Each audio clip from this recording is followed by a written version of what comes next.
everybody, my name is Dr. Poppy Moon, and I am a professor of counseling at the University of West Alabama. My email is pmoon@uwa.edu. Today, I'm going to be talking about basic counseling skills. These skills are the most important thing that you are going to learn as a counselor. They are the backbone of counseling. They are the backbone of being effective with people. And it's just something that is really great. I always tell people, once you learn basic counseling skills, everyone's going to want to be your friend. And the reason is because you know how to ask questions, you know how to listen to what they're saying, you know how to reflect on it, to kind of summarize it and go back to them. People love to talk about themselves. And when you have these skills and they become part of your persona, everyone's going to want to talk to you because you know how to listen and you know how to get them to share more. So you'll be very popular if you're good with these skills. The very first thing that you need to do is be able to set the stage. Oh, and I don't know if I told you, if you'd like a copy of this presentation, it's a little bit longer than what I'm showing you today, but you can send me an email at pmoon@uwa.edu and I will send you a PDF of what I'm showing you. You are setting the stage for the client. When they come into your office, you want to have a place that's safe. You want to be respectful of the client, and you want them to know that you understand what they are sharing with you and that you want to hear it, that you're glad to hear it. So the first thing is your office, because that's where they're going to be coming. Normally, when you come in an office, you want it to have your degrees on the wall. People always come in and they'll just be like, is this person really qualified to listen to what I have to say? And they'll look at those credentials and then they'll kind of be a bit reassured. Always like to have that there. For adults, when they come in, I don't want to have a desk between me, and same for kids. I don't want to have a desk between me and the client. The reason is there's like a power differential. You know, whenever you see someone who's at a desk, the one that's behind the desk kind of has the power over the person that's sitting there. You don't want them to have that feeling at all. I will push the desk out of the way. First of all, if I have one, just put it against the wall. So that way I can have two chairs and the chairs are facing each other. So we're looking at each other. There's nothing between us. Sometimes if you want, you can have a coffee table between you and the client, but I don't want anything really big to kind of get in the way. For kids, I also have like an area, a rug on the floor. We can sit on the floor if they want to. We can sit in chairs, but I always am cool with getting down there and playing with toys or doing puppets, whatever that they are interested in. For kids especially, I want to have furniture that's fun. So I'll maybe have some, a throw over it that's nice, that's comfortable. I have things on the floor that they can touch. I'll have things on tables around the room that kids can play with or teens can play with to look at when they're talking. A place where you can come and you feel warm and you can feel accepted. So your office is super, super important. Now let's talk about the persona of a counselor. What does a really good counselor look like? First thing is voice tone. You are a very soothing voice. You are very comforting. Everything about your voice is very soft. You're listening, you're understanding what they have to say. The next thing that's important is eye contact. You want the client to know that you're looking at them and you're hearing what they have to say. Now, this will always happen to you. And it happened to me when I was a new counselor, and I finally figured out a way how to deal with it. When you're listening to someone and you're looking at them, there will come a point where you think, I have been looking this person in the eye for a very long time. And now it's starting to be uncomfortable. Just, I'm making this eye contact. What do I do?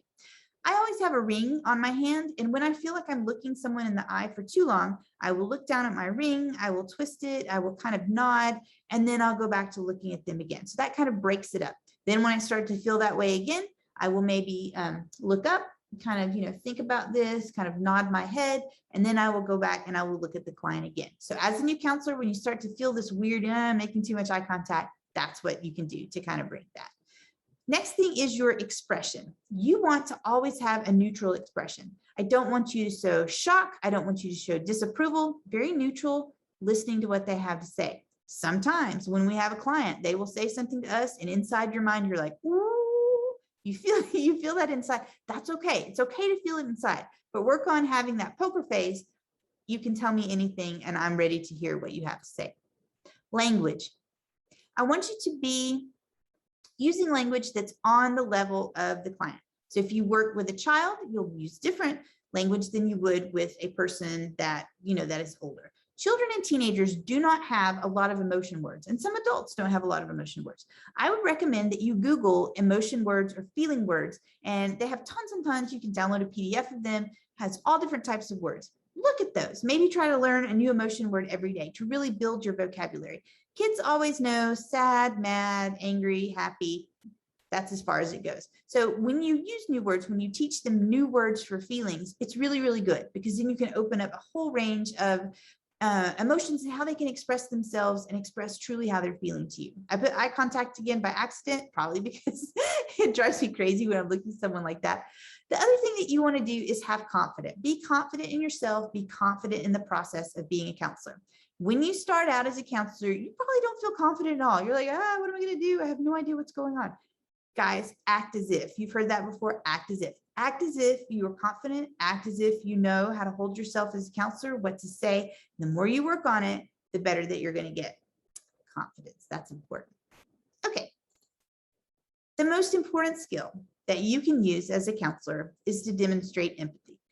People will say that empathy is walking a mile in someone else's shoes, but I think empathy is much more than that.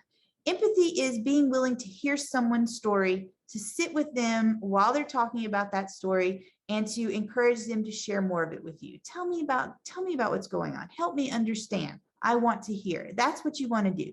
Empathy is it. If anything, just be able to sit there and kind of listen. If you have no other skill, just be empathetic and be willing to hear what they have to say. Now, the client-counselor relationship. This is super, super important. Guys, if you want to become a counselor and you have never gone to counseling before, I really want you to do this. I want you to see a counselor, but you're like, hey, there's nothing wrong with me. I'm not, it doesn't matter. I would like for you to go for at least 2 to 3, maybe 4 sessions, because that counselor is vital. It's vital that you work with a counselor, because that counselor is modeling to you what it's like to be in a therapeutic relationship.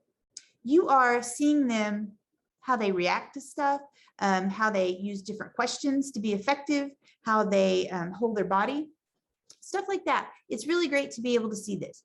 You will see how they challenge you, how they direct you, their reaction to what you're saying, and also how to deal with different issues. How are they immediate? How are they paraphrasing? How are they hearing what you're saying? It's great. I have heard people, and it drives me nuts, that will say, I don't want to go into counseling because I want to be super authentic with the client. Well, I don't know what that means. How can you be authentic with someone if you've never experienced yourself? Counseling is also great because that person is going to be there for that hour to listen just to you, okay? All about you. You can talk about anything and they're not going to talk about their personal stories. You don't have to listen to that. It's very freeing and it feels really great. So Dr. Moon's recommendation to you, if you haven't done it, go and get into some counseling so you can understand. Let's see, I'm going to skip over that one really quick. Now, personal support system. It is paramount, or it is optimal if a client can have support from you as the therapist, and they also have support from their family or friends outside of your client. Okay, we are support, we are cheerleaders, we are helping them. All right. The personal support system says, I am here for you. You can count on me. I may not approve of everything you're doing, but I still support you. And I still am encouraging you to be the best you that you can be. Sometimes you'll have a client, oftentimes you'll have a client that doesn't have support at home. For instance, I've just been watching a documentary on trans teenagers or trans kids. And if they have parents at home that are kind of like, I don't understand where you're coming from, but I love you and I want to help you get treatment, or I want to help you move towards feeling better about yourself, that's optimal. Sometimes though, you may have a single mom, a lady that's pregnant. She has no friends, no family in the area. She has nothing outside of this. So in counseling, it's important that you be able to provide that support system for her. All right. So sometimes when you're working with someone, especially guys in schools and in mental health clinics, you will meet clients that you do not like. That's okay. You will have people that come to you for counseling and they don't like you. Sometimes it's just not a match. This is okay because you can kind of work through this. If you feel uncomfortable or you're feeling concerned about it, go to your professor, go to your site supervisor and talk through this. Sometimes if you have such a problem with somebody that you feel like I can't do effective therapy, you will be able to refer that person someplace else. But what if you are in a small town and you're the only counselor there? Who are you going to refer them to, especially in a rural area? I mean, you may be the only counselor that's there for miles around, and you will need to work on, I may not like this person, but I can use my skills as a counselor to be effective with them. Let's talk about your basic attending skills. Once again, these are our backbone skills for counseling. Very first one, guys, very first thing is your encouragers. maybe before that, I even need to point out body language. You always want to have an open body language when you're working with clients. An open body language, your shoulders are back, you're holding yourself up, you're in your chair, you're facing your client, your body is facing towards your client, and you are nodding, you were listening, you're like, yes, yes, okay. And you're using what we call attending and minimal encourages. Yes, I understand, right. Your body movements, yes, I hear what you're saying, that's great. I wonder what that's like, okay. That's what you're gonna do. I've got an alarm going off over here. Hang on, and we'll stop that.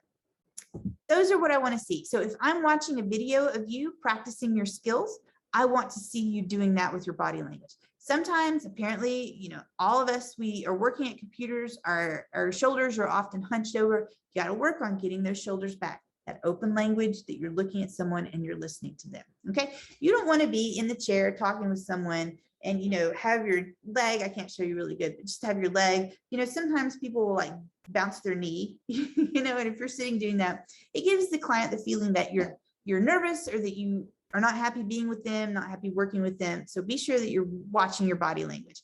And it's always great if you do a video recording, go back and look at it yourself and say, what am I doing that I need to kind of work on? Our next skill are what we call probes. So probes give you a little structure, and probes help the client to tell their story. So some different statements that you might hear are, tell me. You always hear that, tell me more about your mother. People always use that in therapy. So you would do, tell me is a really great probe. Another probe is, I wonder. I use that a lot. I wonder what would happen if you went into her classroom and did that. I wonder what would happen. Or if you're talking to them and you're not understanding what they're sharing with you, you could say, it's still not clear to me what you're trying to say. All right. Or I'm not sure that I understand what you're getting at. Those are probes. Let's see what probes help us with. Okay. Probes can help you help the client get a balanced view of the situation. Okay. Your mom feels frustrated with you. Your dad is angry with you. What do you think about that? Okay, that's a probe. You can help them get deeper into issues and kind of explore it more, and they can also challenge clients. So I put these over here. This is what I never want my students to do, is put too much text on a slide, but this we'll let this go. We'll let it slide. Get it? Okay. Some probes would be, I'm interested in what you said about that. You're saying I feel stuck. Give me some examples of those. Tell me some examples about when you're stuck. You said you were worried about your son. Can you tell me a little bit more about that? Or I would like to challenge you to think about what your mom might be feeling right now. What do you think about that? Okay, those are probes. They help me get the story out from the client.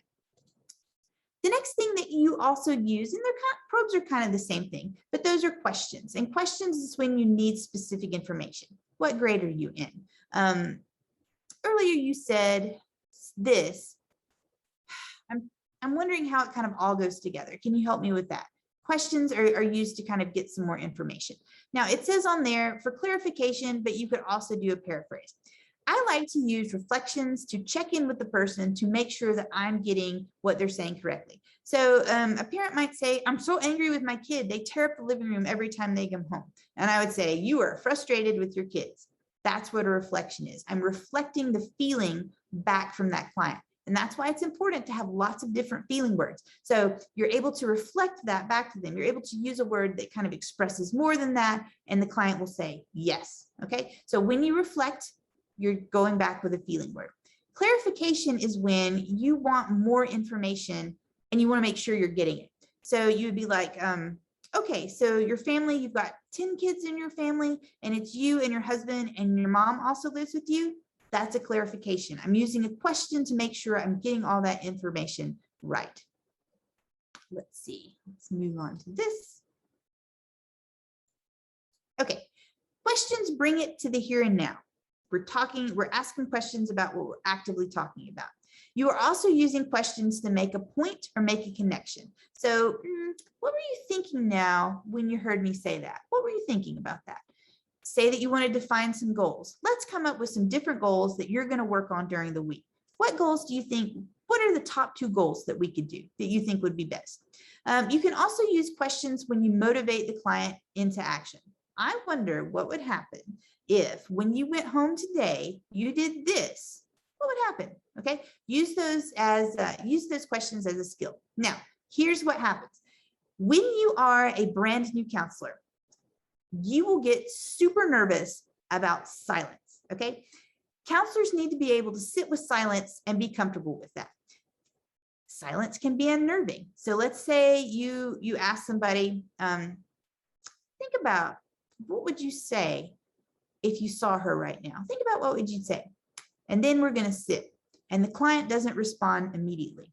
So you start to get nervous. You're like, maybe I'm not doing my job. I'm a counselor. We're supposed to talk about things. The client's sitting there. They're not talking about things. Oh, I'm feeling inside. I'm starting to feel really, unsettled. And the new counselor will kind of bombard them with questions. Blah, blah, blah. New question, new question. And the client never gets to think about that original question that you asked them. So when you ask a question, if there's silence, be okay with just kind of sitting there. You can sit, you can kind of think about stuff over to the side, you're just waiting, and then the client will come back with their thoughts, what they've thought about. Now they can share that with you. So you want them to have that silence to be able to think about it. If the silence is going on and on and on and you can't stand it, it's okay to kind of question them again, start, what do you think about that? Kind of do that, but don't bombard them, because if you're nervous about the silence, if you do that, it's not going to be therapeutic. It's just going to be kind of overwhelming for the client. So work on that. And that's going to be something that you're going to work on over time. In your pre-practicum, you're going to work on it. In your practicum, you'll continue to work on it all the way, into once you're graduating. You're always going to be working on those skills, guys. You're always going to be working on being a better counselor, and that's perfect. So one of the things I want you to do is learn to be able to sit in silence and not get nervous. Now, you're going to mix up your skills during a session. You're not always going to be asking questions. You need to mix these things together. So the probes, okay, the statements, the reflections, the paraphrasing back. You're going to use all these together to be a really good counselor. Okay, now here's what open and close questions. If you learn nothing from me, the thing I want you to learn most is being able to use open and close questions.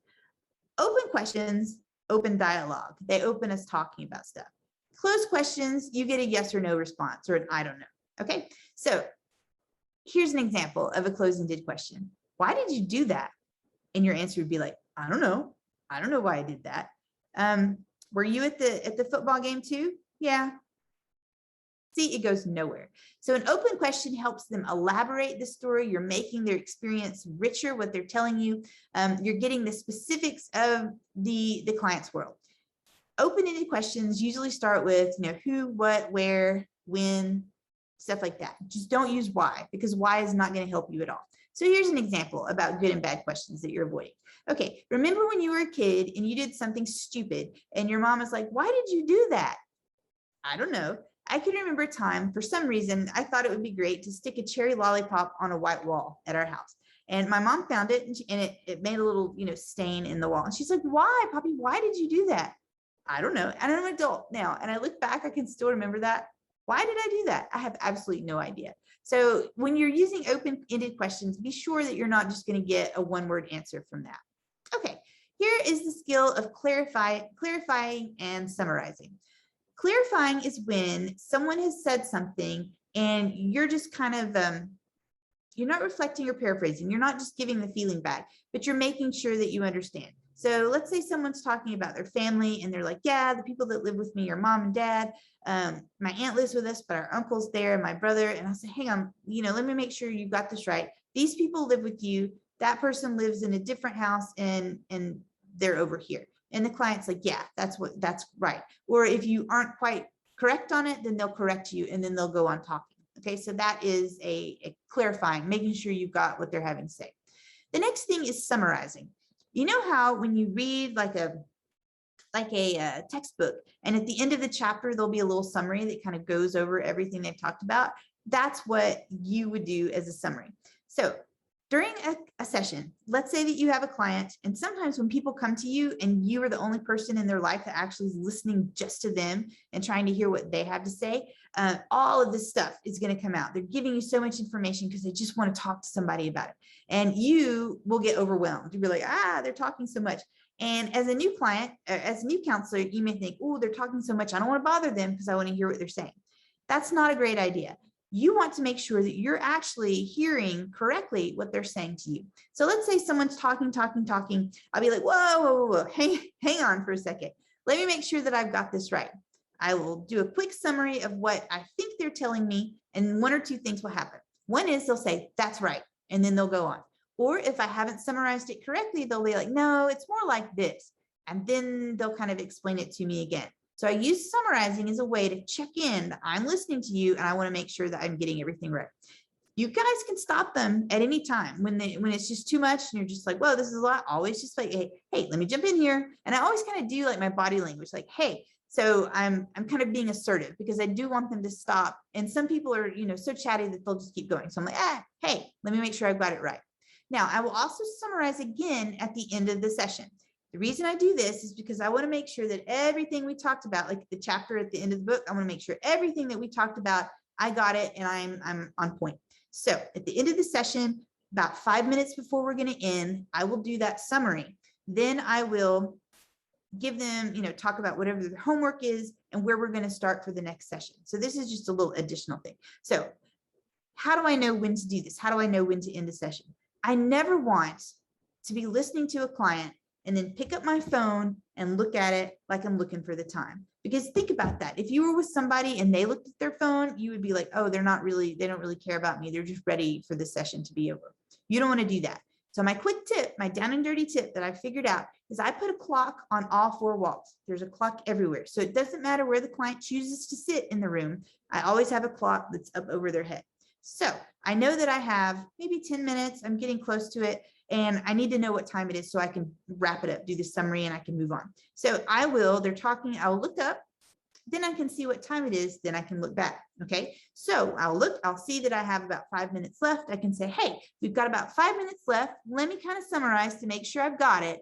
Let's do this, and then next week, this is where we'll start. And then I can end the session. Also, this is very important in a school setting because you only have a very limited time to see kids as a school counselor, and that's sad.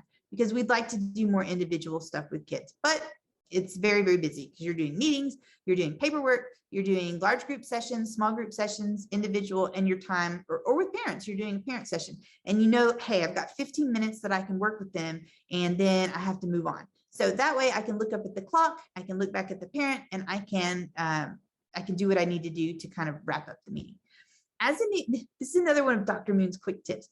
As a new counselor, you will find that you've done the summary, you're ready to end the session, but the client is not ready to end the session because you've been listening to them. Because as a good counselor, you're doing a good job. What I've come up with is when it's time to end the session, I've done everything, I will pick up just anything. Like if I have my calendar, or if I have a book or something like that, and I'll say, hey, I need to go take this down to the office. Why don't you come with me? And I'll stand up, I'll take whatever I have, I'll walk to the door, I'll open the door, and I'll usher them out, and I'll walk up front with them, okay? Because if you're getting up and you're going, then they have no choice than to get up and go with you. And don't think I'm trying to be ugly, like, oh, I don't want to be in the session, I want to sit. But it's hard for people to stop talking, especially if they're having a really good experience. So that's my quick tip to new counselors on how to end a session. Okay, and I just told you that. Sometimes I make too many slides, and then I talk about the same thing. Okay. Your next skill is your nonverbal skills. These are ways that you can get information from the client and that they can get information from you. But let's say that we're talking with a client. Let's say that I'm talking with a teenager and they hate their mom and dad because they don't, well, let's see why they could hate them. Their mom and dad don't like their boyfriend. Okay, the girl doesn't like her boyfriend. And let's say that mom's in the session with the kid and the kid's saying one thing and mom totally disagrees with it. And mom's just like, oh, she's kind of rolling her eyes. Okay. And then the kid is talking and they're like really animated. Okay. So I'm seeing their facial expressions. That helps me know what mom's feeling and how the kid's feeling. Also, eye contact. They make eye contact with me. Say that you're working with a teenager, they're very depressed and they always look at the ground. They never make eye contact with you. That's it. That's a key that you can use to kind of in their inner world, how they're feeling. Looking at appearance. If I have someone that comes into my office and they're all dressed nicely, I think, that's a person that kind of feels like things are going okay. But people with depression, people with anxiety will often come in, their clothing will be dirty, or let's say that I have a child at school that comes in and I notice that their clothes have lots of holes in them or that they're dirty, then that gives me a thought that hey, maybe I need to check on this a little bit more to see kind of what's going on with their appearance. So gestures and body movements, like I was talking before, if they're bouncing their knee, if the client was bouncing, or if the counselor was bouncing their knee, that would give a certain type of nonverbal. But if I had sometimes this happens with like males, they don't like to come to counseling and they get nervous in marital counseling and they'll start, jiggling their leg. That's a way that I know that they're nervous and they're not feeling comfortable in my office.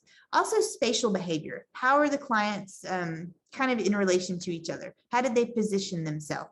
So let's say I'm doing marital therapy and I have a man and a lady that have come in, and the space between them on the couch is just huge. There's this huge gap there. Automatically, I can say, hey, things aren't going well. They're not communicating very, very well with each other. But if I have a couple that comes in, they're sitting next to each other. Let's say that they're having problems conceiving a child.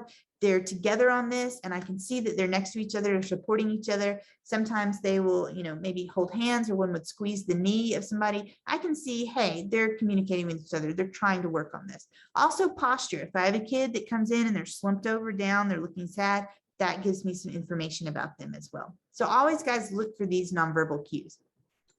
A good way to practice this kind of stuff with nonverbals is just to observe people around you. Let's say that you go out to eat, you're waiting on your food, just kind of look around the restaurant at the other people. What's going on? Is there someone that's on a first date and they look like they're having a good time talking to each other?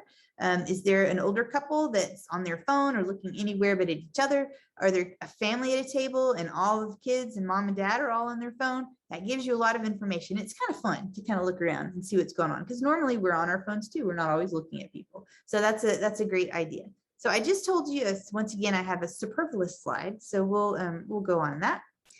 And then once again, I said that to you, the nonverbal behaviors, you can see how they're feeling: anger, fear, they're happy, they're sad, they're ashamed. And it's helpful if you print off that PDF from Google where it kind of talks about different types of feeling words, because you can start to see, oh, that person is feeling flummoxed, or, that person is gobsmacked. I like that. That's a British word, gobsmacked. It's kind of like, things are going crazy. All right, so I have talked to you today. Those are the very beginning basic skills that you're going to be using as a counselor, but they are not all of the basic skills. These are just the ones I think are most important. So start practicing these on everybody, your friends, your family, everywhere you go. Begin practicing these behaviors. Start watching people, start learning about body language, how they're sitting, different attending skills, and I think that you will have a really fun time learning more about them and learning more about yourself as a counselor. So thank you so much for hanging out with me and listening, and I hope that this has been helpful for you.